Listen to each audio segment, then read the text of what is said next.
plans of the Lord stand firm forever, the purposes of his heart through all generations. Psalm 33:11.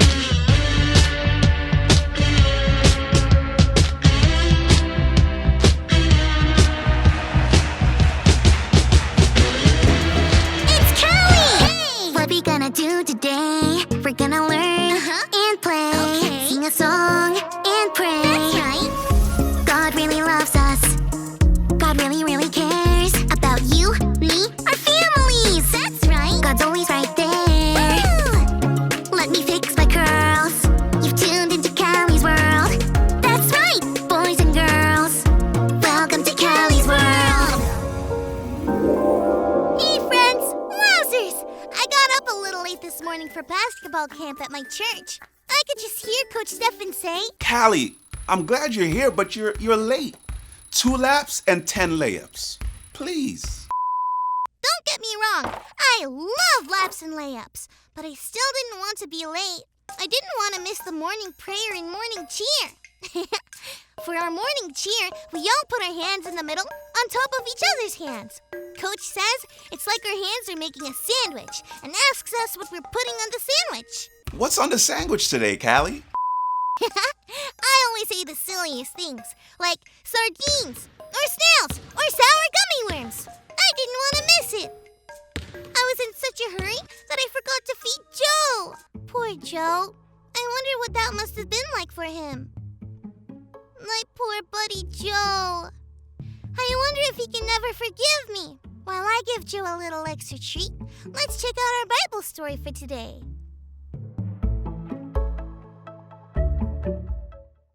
Today's Bible story comes from 2 Samuel chapter 11 and 12. David was chosen by God to be the king of Israel, and he was a good king. But the best kings make mistakes, and King David made a really big mistake. He sent a man named Uriah to the front lines of a battlefield, where Uriah would most likely die, and he did die.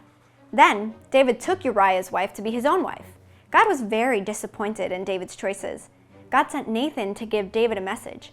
Nathan started by telling David a story. Nathan told David about a rich man and a poor man who lived in the same town. The rich man had a lot of sheep and cattle. The poor man had just one little lamb that grew up with his family and was like a daughter to him.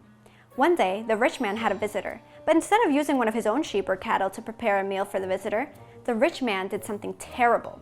He took the poor man's lamb, the only lamb he had.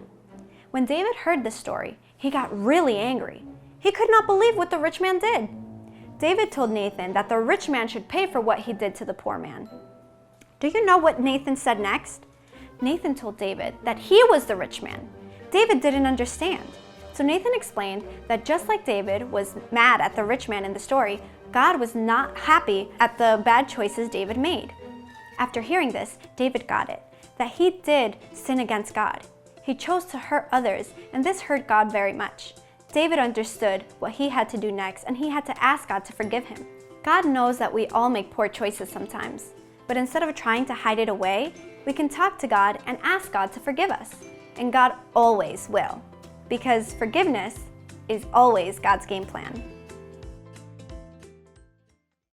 What David did was so much worse than not feeding his fish, and God still forgave him. It looks like Joe forgave me. That makes me wonder, if God can forgive David for what he did, and Joe can forgive me, what can I give forgiveness for? I know. My little bro came in my room the other day and read one of my books. While he was reading, he ripped one of the pages. I can still read it, but... A rip, Joe! I know! I was so mad! I still kind of feel mad about it. I wasn't really planning to forgive him, but now, I think I will. Hey, little bro! Come here for a second! I can show forgiveness, too. My little bro was happy I forgave him. He had kind of forgotten about the book, but that's okay. Can you forgive someone today, or ask for forgiveness?